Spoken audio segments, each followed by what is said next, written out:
Hello, I'm Malcolm Harslett. Welcome to Our Time. Our special guest is arts theatre maker and co-founder of the Feast Festival and director, MargieFischer.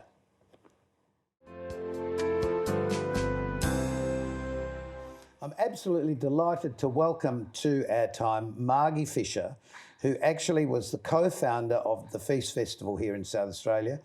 And aside from Feast Festival, co-founded and has done so many things, welcome. It's good to be here. Because we were going to talk before the coronavirus hit. Yes. How's that affected you? Well, I think that if you don't have to worry about money, you know, if you haven't lost your job, if you like who you live with, if you are somebody who likes your own company and has got a bit of space around you, it's great. You just described me during Yes. I've had a lovely holiday. Yeah. I've missed doing this though. I've missed meeting and talking with people like yourself, because I think this sort of human interaction is so valuable to all of us. Just gives us a reason. I actually quite like not having a lot of human interaction. Don't mind that too. But No, but I you need both, absolutely, really, don't you? absolutely. I was fascinated because I knew nothing about your family and what happened to them. So let's start there. Okay, so my family, they're all dead now. They were Austrian Jews who, so they came from Vienna, and so when Hitler invaded Austria and the sort of Holocaust started to happen, they were lucky enough to escape. My mother and my father and his two brothers and my grandparents on my father's side escaped. The others didn't. So they went to concentration camps and died. And this is so sort of like normal for me. Anyway, I mean, I've talked about it a lot because it's my life. I understand. And then they went to Shanghai in China because Shanghai is a free port, which meant that it took whoever came there. So you didn't have to have a visa. So, and then they lived in Shanghai for 10 years. And then the Chinese Revolution happened, and my father was thinking of staying, but it became, nobody else wanted, everyone else in the family wanted to leave. So then at that point, Australia wanted skilled migrants. So now we're in 1950. So then they came to Australia, and I was born in Australia and my brother was born here. But my grandparents didn't learn to speak English because they'd learnt Chinese, and that was kind of like enough. Yes, I can understand that. So I grew up in a bilingual family. Yeah, so that's How the has story. that affected you longer term? Has it been great to understand? Well, you mean, the whole thing, of course, has been great because it's my life, But I know what you meant, though. But it's made me feel like an outsider because I don't know any other way of being, so I've felt outside things, but I like being an outsider. But you've been a real mover and shaker probably because of that. Do you not see yourself like that? Possibly. I mean, I guess growing up, it could have gone a lot of different ways. Yeah, sure.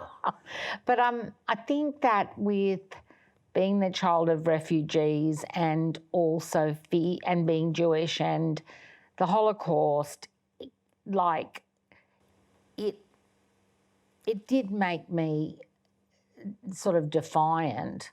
Once I got the self-confidence to be but it must have affected your parents in such a way. Oh, massive, of course. Of course. That would have naturally affected your upbringing. Yeah. So reading Holocaust stories from when I was 8 was not a good start. No. I was just interested in it. I don't think they knew what I was reading. They were busy working. But Yes, trying to make a new life. exactly. Yes, yeah. exactly. I mean, definitely I'm proud of my background. But it's a fascinating start for somebody who's just been born in a country and just grew up with a group of friends in the school, and no doubt you did all of those things. But having this other colour, if you like, in your life, it just changes the way you look at things. Yeah. And the way that your parents would have taught you to appreciate things, I guess. Definitely. Yes. And also this was the late 50s, and so the whole thing of, you know, going to school with you know, sort of rye bread and black bread and and you know, being different. And I really wanted to be Australian badly. I wanted to assimilate, because the whole thing was about assimilation. Yes. Of refugees, of migrants, of Aboriginal people. Everyone had to assimilate. So I really tried hard to assimilate. I suppose it was really into an English way of life, wasn't it? Yeah. Well, it was an Australian way of life. Yes, but I think back to when I was a kid in primary school. We wore the grey serge suits, which was totally unacceptable in summertime for us here, and the long grey socks and all of those things. And we learned English history at school, no Australian history. Yeah, right. So we knew, for me as an adult, going to, say, the UK for a break, for a holiday, I know more about the UK than probably a lot of the people that live there, because that's what we were taught, the history. And I was fascinated by that history as well. So, you know. But let's just jump now, a big jump, into Feast Festival. How did you get involved with that? How did that happen? Okay. Well, and perhaps also, why did that happen? Well, I can tell you the answer to these things. Okay, so I come from Sydney, and I came to Adelaide by accident, and then I co-founded Vital Statistics Theatre Company, which is still going. At Port Adelaide? At Port Adelaide, where it still is, at Port Adelaide, and it's what's the hall the called? Waterside Workers Hall. The Waterside Workers Hall, yes. Yeah. There's many stories about that, sure, but it's in its fifth incarnation. So we were, you know, in 1983 we started that company. But anyway, so... But primarily the company was started for what reason? It was started to give work to the three of us. We wanted to... we were three theatre workers, professional theatre workers that ended up in Adelaide and wanted to employ ourselves. So we started a theatre company. And as you do. Yeah, and it was a women's theatre company, but the work we were doing was popular work, so we were interested in doing work that was relevant, about women, for everyone. Yep. And it was really successful. Yep. So that was successful, and we did all these things and toured, and I wrote and performed, and so did Roz and Ollie, and employed people, and it was fabulous. Hard work. You were a whole new sort of breath of fresh air, I guess. Yeah, we were. Because theatre was sort of very staid at that time. It was, but there was also, it was fabulous because there was more funding for the arts, and also when I first came to Adelaide, I couldn't believe that there was sort of a women's resource centre and a women's information switchboard, and it was all happening in the middle of the city, and many people helped us. And there was Junction Theatre Company. It was a very fertile place, Adelaide. I was amazed. Sydney was really hard.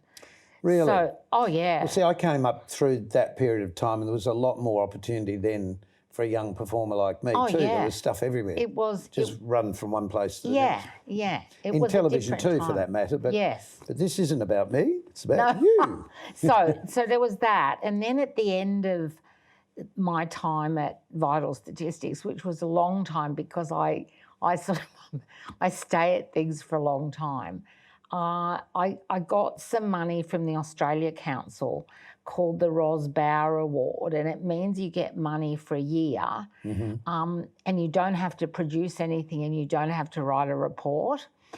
So that was fantastic. So you could be creative. I could be creative or not. You didn't. You could just. But you would be creative, wouldn't you? Well, yes. So the nature of the beast. It's true.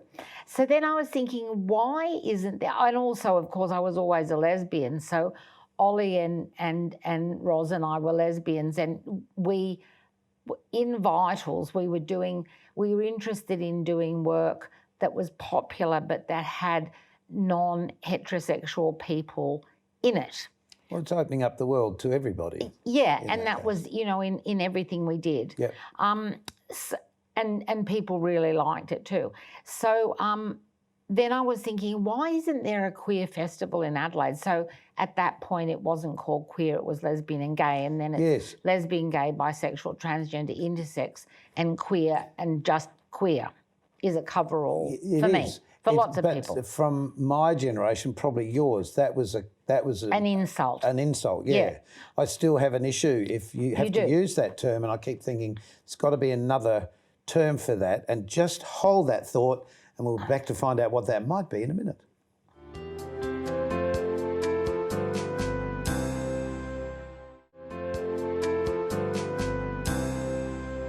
MargieFischer is our special guest on Our Time this time. We were just talking about the word queer. Oh, yeah. Because that in our time was sort of a very degrading or denigrating word. Well, it's a word that, it's a reclaimed word, and I'm very aware that a lot of older gay men get very upset about the word because it was used as an insult, and it was really derogatory. However, queer, the word queer, when you think about querying, it's actually means questioning. So I've never thought of it in those terms. Yeah. No, but also when you start saying LGBTIQ, LGBTIQ plus. Plus. Yeah. Plus. It's just, queer is just encompasses a lot of different diversity. So anyway, I was sitting there thinking, why isn't there a gay and lesbian, because that's what it was called then, festival in Adelaide. And, it's 1996. So... Has it only been going that long? It started in 97. Right. So that's 23 years. I thought it was slightly longer than that. No. Do you think with... So we started Feast. Right.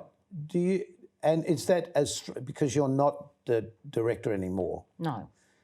Was it a hard slog? Oh, God. It was... Yeah, so I've been an artistic, director, an artistic director, a chair of the board, and then a producer, and so hard. And I think that's because of the boring old things about lack of money, which is what makes it hard. Is it also... Oh, and also peculiar people, problematic people at times. Oh, don't know. Artist-type people aren't problematic. What are you talking about? You're making that up. No, there's been big problem I'm sure it is, because everyone's really trying to express hard. something that they feel so passionate about, and they might be a bit too left of centre to make sense to anybody trying to fund it. Yes, there's that.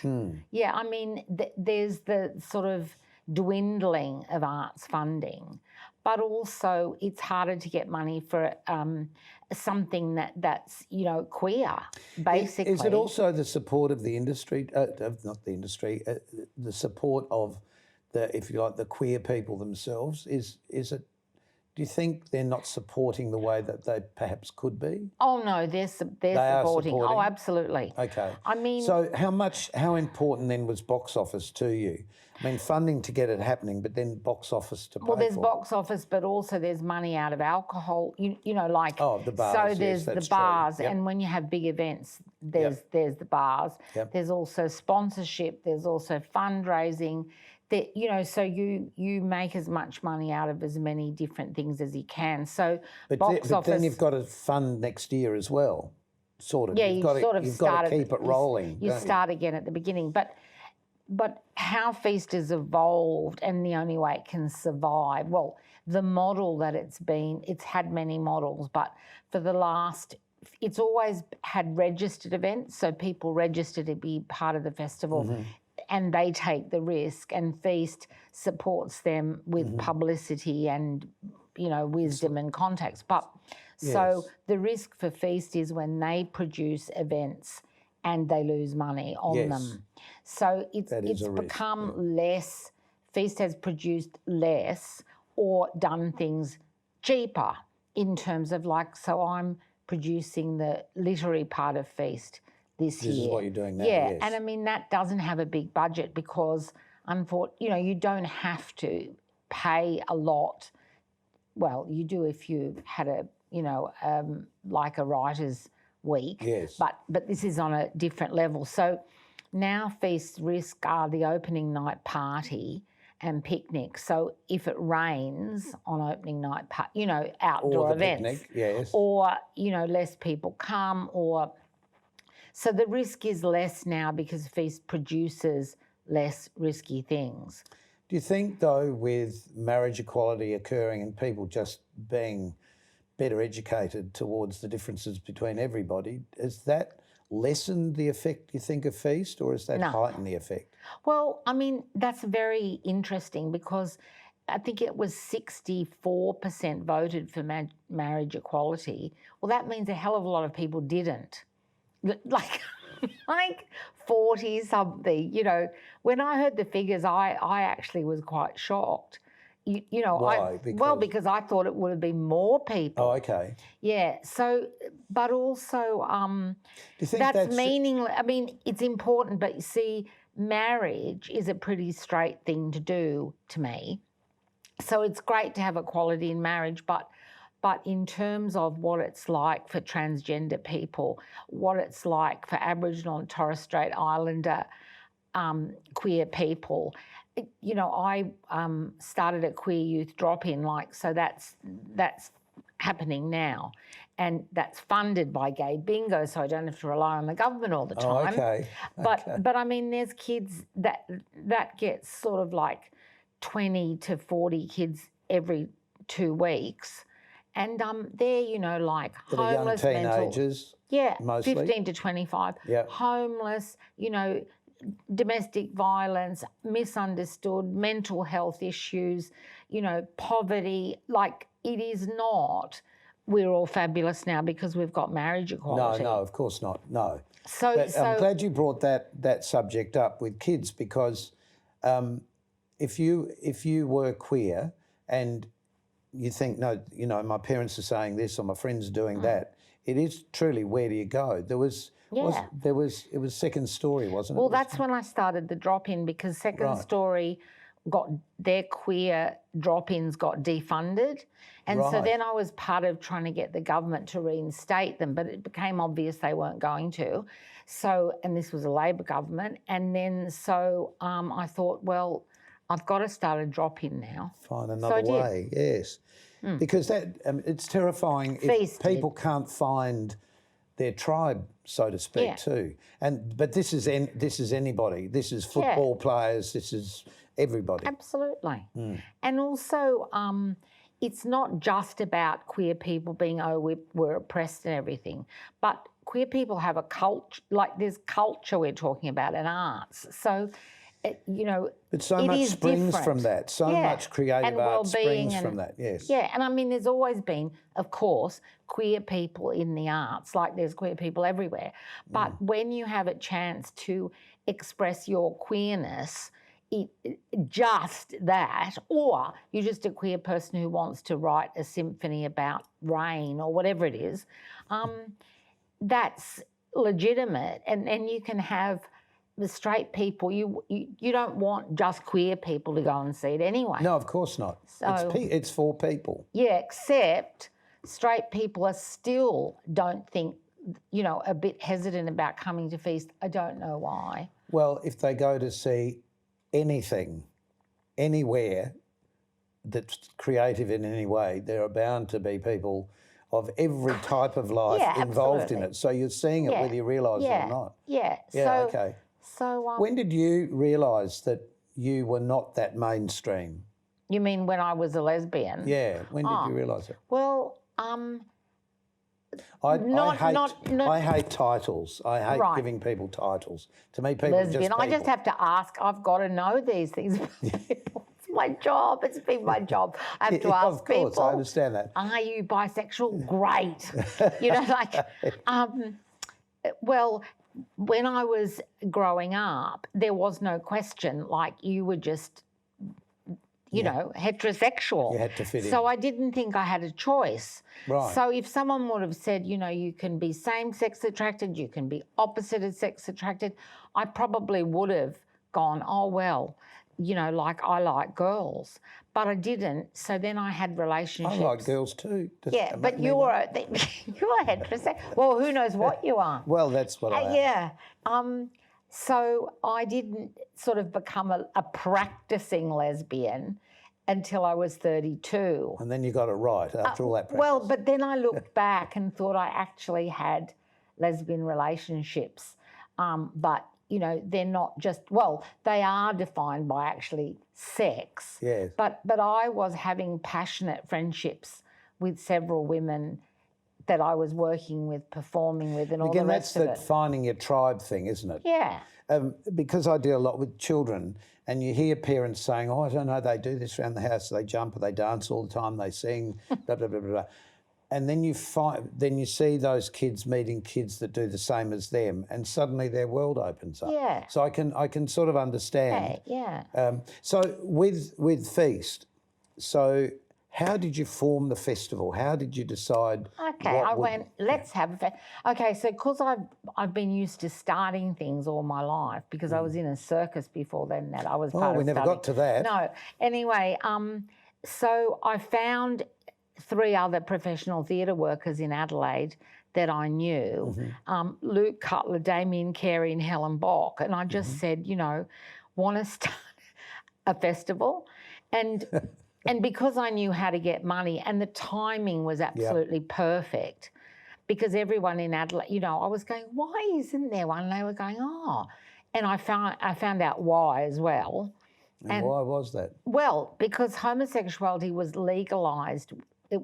South Australia was the first state to legalise homosexuality, and there was Don Dunstan, there was a lot of arts. Yep. So there was nothing to protest against like there was in Sydney. Yes. And also, of course, yes. And also Adelaide, because it's a smaller place, people are sort of like nervous to come out because, you know, their grandmother or their auntie might see them. So it was a thing of Adelaide, people not being sort of overtly celebrating being queer, and also the fact that there was nothing to, there hadn't been,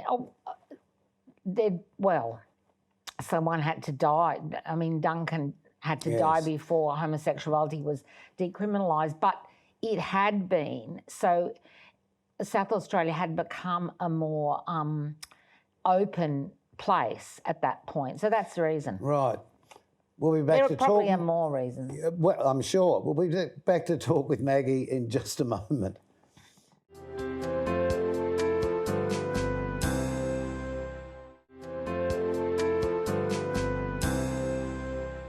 MargieFischer is our special guest on OurTime.